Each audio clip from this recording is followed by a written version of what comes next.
Welcome to our channel. இந்த வீடியோவில் TN TET exam paper 1 and paper 2 prepare பண்ணுறவங்களுக்கான Tamil language questions கொடுத்துருக்கேன். அதாவது ஒரு 25 கொஸ்டின்ஸ் கொடுத்துருக்கேன். இந்த 25 கொஸ்டின்ஸ்க்கு நீங்கள் எவ்வளோ மார்க்ஸ் எடுக்கிறீங்க அப்படிங்கிறத செக் பண்ணிக்காங்க. இந்த சேனலுக்கு ஃபஸ்ட் டைம் வரீங்கன்னா சப்ஸ்கிரைப் பண்ணிடுங்க, பெல் ஐக்கானும் கிளிக் பண்ணிக்கோங்க. அப்போ தான் நாங்கள் போடுற வீடியோ இமீடியட்டாக உங்களுக்கு ரீச் ஆகும். இப்போ வீடியோக்குள்ளே போயிடலாம். அறுவடை திருநாள் பஞ்சாப் மாநிலத்தில் டேஷ் என்று கொண்டாடப்படுகிறது. ஆப்ஷன் நீங்களே பாருங்கள். ஃபியூ செகண்ட்ஸ் டைம் தரேன், அதுக்கப்புறம் நான் ஆன்சர் சொல்கிறேன், நீங்கள் செக் பண்ணிக்காங்க.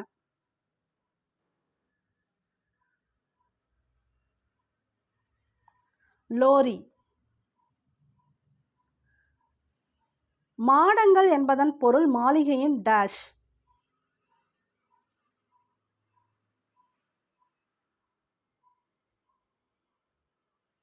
அடுக்குகள். மாடங்கள் அப்படின்னா மாளிகையோட அடுக்குகள்.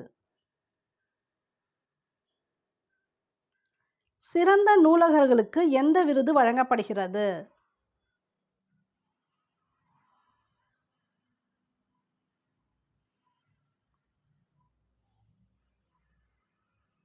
ரா. அரங்கநாதன் விருது தான் சிறந்த நூலகர்களுக்கு வழங்கப்படுகிறது. தாள் என்பதற்கு டேஷ் என்று பொருள்.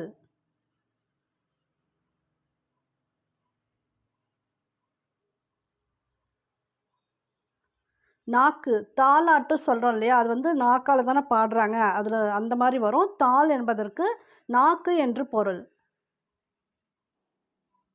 மேட்ச் பார்த்தலாம். ஜஸ்ட் அப்படியே மேட்ச் பண்ணுங்க.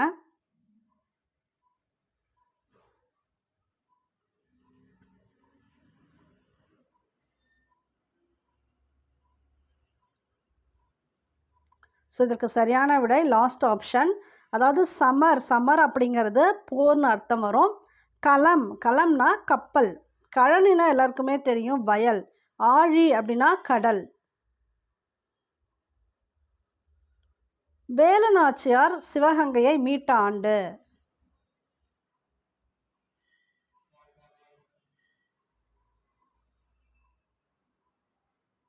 1780. வேலுநாச்சியார் பற்றிய கேள்விகள் வந்து ப்ரீவியஸ் இயர் டெட் பேப்பரில் பார்த்தீங்கன்னா நிறைய கேட்டிருப்பாங்க. தமிழில் ஒரு டாபிக் வரும் வேலுநாச்சியார் பற்றி, அந்த ஃபுல்லாகவே படிச்சுக்காங்க. ஏன்னா ரிப்பீட்டடாக இதுலேருந்து கொஸ்டின்ஸ் உண்டு. காரண சிறப்பு பெயர் எது?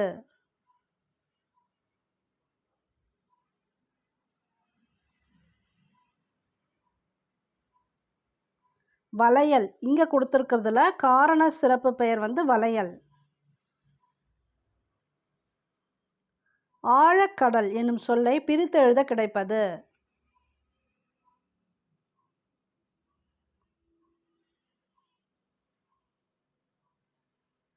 இது வந்து ஆழம் ப்ளஸ் கடல். Last option.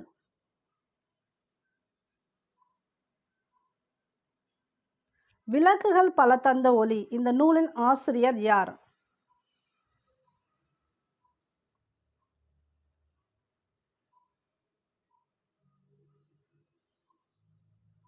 Lillian Watson. இது ஒரு 2 கொஸ்டின் பேப்பரில் கேட்டிருந்தாங்க, டிஎன்டெட் பேப்பரில் ப்ரீவியஸ் இயரில். ஞாபகம் வச்சுக்கோங்க. விளக்குகள் பல தந்த ஒளி அப்படிங்கிறது லிலியன் வாட்சன் அவங்களோட நூல். பின்வருவனற்றுள் வேறுபட்டது எது?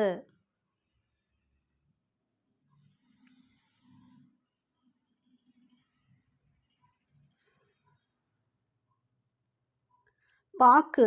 ஏன்னா இந்த இக்கு நடுவில் இருக்கு இல்லையா, இது வந்து வன்தொடர். மற்றதெல்லாம் பாருங்கள் நனன நம்மன, அதுக்கு மேலே இப்போ புள்ளி வச்சுக்கிறோம்ல, அந்த கான்செப்டில் வருது. இது மட்டும் வன்தொடரில் வருது. ஸோ பின்னொன்று வேறுபட்டதுன்னு பார்த்தீங்கன்னா இங்கே கொடுத்துருக்கிறதுல பாக்கு. இடைப்போலி எது?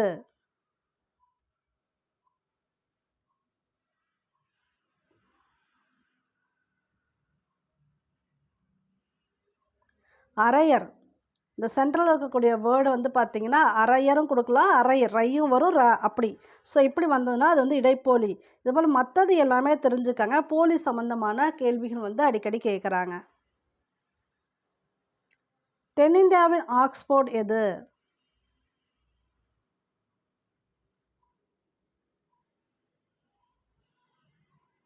பாளையங்கோட்டை தான் தென்னிந்தியாவோட ஆக்ஸ்போர்ட்.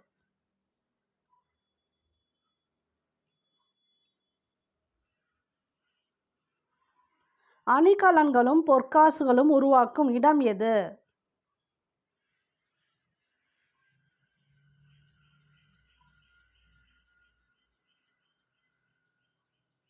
அந்த இடத்துக்கு பேர் வந்து அக்கசாலை. அணிகலன்களும் பொற்காசுகளும் உருவாக்கும் இடம் அக்கசாலை. டிஎன்எட் exam paper 1 and paper 2 prepare பண்ணுறவங்களுக்கான சைக்காலஜி ஸ்டடி மெட்டீரியல் என்கிட்ட அவைலபிளாக இருக்குது. தேவைப்படுறவங்க வாங்கிக்கோங்க. இதில் இப்போ டிஆர்பி சிலபஸில் கொடுக்கப்பெற்ற அந்த 10 யூனிட்டுக்குமே எம்சிக்யூ டைப் கொஸ்டின்ஸ் கொடுத்துருக்கோம். ப்ரீவியஸ் இயர் கொஸ்டின்ஸை அனாலிசிஸ் பண்ணிவிட்டு அதுக்கு தகுந்த போல் தான் நான் உங்களுக்கு எம்சிக்யூ கொஸ்டின்ஸ் வந்து தொகுத்து கொடுத்துருக்கேன். இது மட்டும் இல்லாமல் உங்களுக்கு இந்த ஒரு புக்கில் என்ன ஃப்ரீயாக கிடைக்குன்னு பார்த்தீங்கன்னா, உங்களுக்கு ப்ரீவியஸ் இயரில் கேட்கப்பட்ட சைக்காலஜி கொஸ்டின்ஸ், அதாவது டிஎன்டெட் பேப்பர் 2ல் கேட்டிருப்பாங்க இல்லையா, 2012லேருந்து 2025 வரைக்குமே எல்லா இயர்லையுமே கேட்கப்பட்ட சைக்காலஜி கொஸ்டின்ஸ் வித் ஃபைனல் கீயோட கொடுத்துருக்கோம். அதை நீங்கள் பார்க்கும்போதே உங்களுக்கு கிட்டத்தட்ட கிளியர் ஐடியா கிடைக்கும் சைக்காலஜி எப்படி படிக்கணும் அப்படிங்கிறத பற்றி. இது கூடவே இன்னும் ஒன்று உங்களுக்கு ஒரு பெஸ்ட் ஆப்ஷன் இருக்குது. அதாவது முந்தைய ஆண்டு தேர்வுகள் கேட்கப்பட்ட தமிழ் கேள்விகள், இப்போ தமிழ் லாங்குவேஜ் கொஸ்டின்ஸ் கேட்குறாங்க இல்லையா, அதுவுமே தொகுத்து கொடுத்துருக்கோம். 2012லேருந்து 2025 வரைக்குமே ஒரு 780 கொஸ்டின்ஸ் வந்து தமிழ் கொஸ்டின்ஸும் கொடுத்துருக்கோம். இதுவுமே நீங்கள் ப்ரீவியஸ் கொஸ்டின் அனாலிசிஸ் பண்ணும்போது கொஸ்டின்ஸ் எப்படி வருதுன்னு பார்த்தாலே போதும். அதுக்கு தகுந்த மாதிரி நிறைய கொஸ்டின்ஸ் ரிப்பீட் ஆகும். அதை பேஸ் பண்ணி நீங்கள் படிச்சுக்கலாம். ஸோ இது எல்லாமே சேர்ந்து ஒரே புக்கில் கிடைக்குது. தேவைப்படுறவங்க இந்த நம்பரை காண்டாக்ட் பண்ணி பர்ச்சேஸ் பண்ணிக்காங்க. நம்பர் வந்து கீழே இருக்கு. 9943880805 இந்த நம்பரை காண்டாக்ட் பண்ணி பர்ச்சேஸ் பண்ணிக்காங்க. இங்கிலீஷ் கொஸ்டின்ஸ் ப்ரீவியஸ் இயர் கேட்டிருக்கீங்க. அதுவுமே இப்போ கம்பைல் பண்ணிகிட்ருக்கோம். அது ரெடியானதும் உங்களுக்கு வந்து இன்ஃபர்மேஷன் கொடுக்குறோம். அகழ்வாரை தாங்கும் நிலம் போல தம்மை இகழ்வார் பொறுத்தல் தலை. இந்த குறளில் வந்துள்ள அணி எது?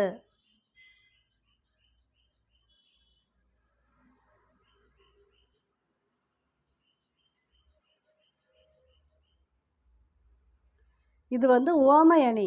அகழ்வாரை தாங்கும் நிலம் போல, அகழ்வாரா தாங்கக்கூடிய நிலம் போல நம்மளை இகழ்வாரையும் நம்ம வந்து பொறுத்துக்கணும், இது போல இப்படி பண்ணணும் அப்படின்னு ஒரு உவமைப்படுத்தி கூடுறாங்க இல்லையா, அதனால் இது வந்து உவமை அணி. அணி பற்றிய கேள்விகள் வந்து ஏதாவது ஒன்று கேட்குறாங்க. அதனால் எல்லா அணியுமே நீங்கள் வந்து பார்த்துக்கணும். அதற்குரிய டெஃபினேஷனும் பார்த்துக்காங்க. செல்வத்து பயனே ஈதல் துய்ப்பேம் எனினே தப்புன பலவே. இப்பாடல் வரிகள் இடம்பெற்ற நூல் எது?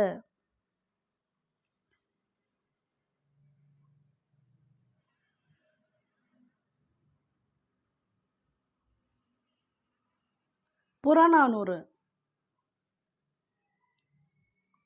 அருளோசை, அறிக அறிவியல் உள்ளிட்ட இதழ்களை நடத்தியவர் யார்?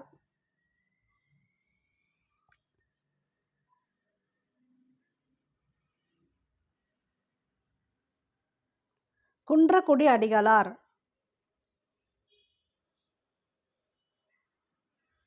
டேஷ் என்னும் மெல்லின மெய் விதம் என பொருள் தரும்.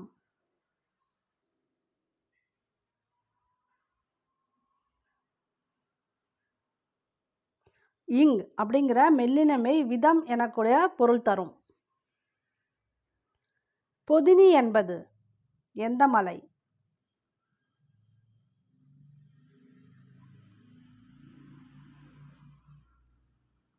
பழனிமலை. சரியானதை தேர்ந்தெடுக்கவும். ஸோ இதெல்லாம் படிச்சுக்கங்க. ஆப்ஷன் வந்து கீழே பார்க்கலாம். 2-3 ஆப்ஷன் சேர்த்து சேர்த்து கொடுத்துருப்பாங்க. வியூ கரெக்டாக கிடைக்காது. அதனால் தெளிவாக படிச்சுக்காங்க. அப்புறம் ஆப்ஷன் பார்த்துக்கலாம்.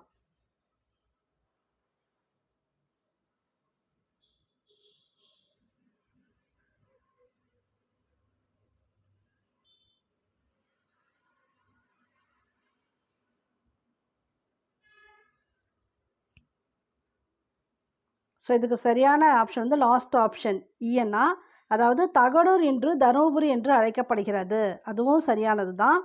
அடுத்து பரணியை தென் தமிழ் தெய்வ பரணி என்று ஒட்டக்கூத்தர் புகழ்ந்துள்ளார். இதுவும் சரியானது.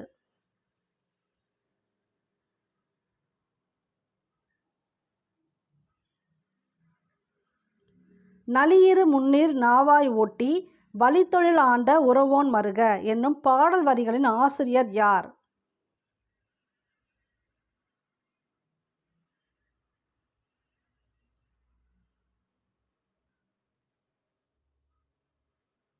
வெண்ணிக்குயத்தியார். உரிமை பொருளில் வரும் வேற்றுமை எது?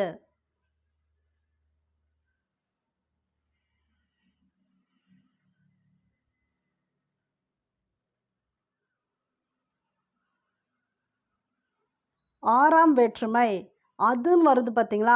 அவனது, இவனது அப்படிலாம் வருது இல்லையா? அப்ப அது உரிமை பொருள்ல வருது. ஆறாம் வேற்றுமை.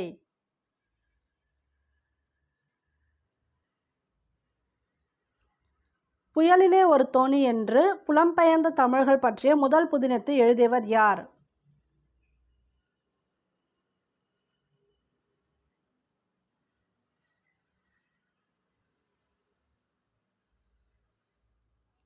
சிங்காரம். ஸோ இந்த கான்செப்ட் இருக்கக்கூடியது பார்த்தீங்கன்னா, ரிப்பீட்டடா ப்ரீவியஸ் எல்லாம் கேட்டிருக்காங்க. அதனால தான் இந்த கொஸ்டின் நான் குடுத்துருக்கேன். புயலிலே ஒரு தோணி அப்படிங்கிற புலம்பெயர்ந்த தமிழர்கள் பற்றிய முதல் புதினத்தை எழுதியவர் வந்து சிங்காரம்.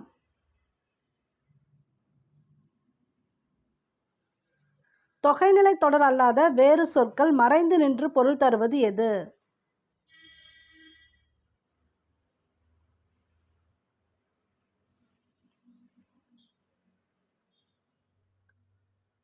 அதுக்கு பேர் வந்து அன்மொழி தொகை. தொகைநிலை தொடர் அல்லாத வேறு சொற்கள் மறைந்து நின்று பொருள் தருவது அன்மொழி தொகை. சிவப்பு சட்டை பேசினார் அதெல்லாம் வரும் எக்ஸாம்பிளுக்கு. பயில் தொழில் இலக்கண குறிப்பு தருக.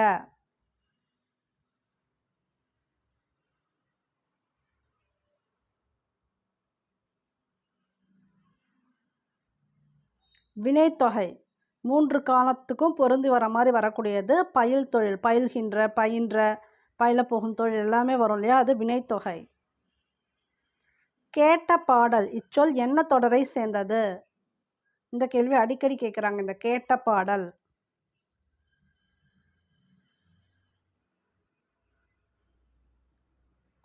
பெயரச்ச தொடர். கேட்ட சவுண்ட் இருக்கு இல்லையா? அதனால கேட்ட பாடல் பெயரச்ச தொடர். இந்த 25க்கு எவ்வளோ மார்க்ஸ் எடுத்திருக்கீங்க அப்படிங்கிறத மறக்காமல் கமெண்ட் பாக்ஸில் போட்டுருங்க. தொடர்ந்து வீடியோஸ் பார்த்துட்டே இருங்க. இந்த சேனலுக்கு ஃபஸ்ட் டைம் வரீங்கன்னா சப்ஸ்கிரைப் பண்ணுங்கள். உங்கள் ஃப்ரெண்ட்ஸுக்கும் ஷேர் பண்ணுங்கள். ஓகே, தேங்க்யூ ஃபார் வாட்சிங்.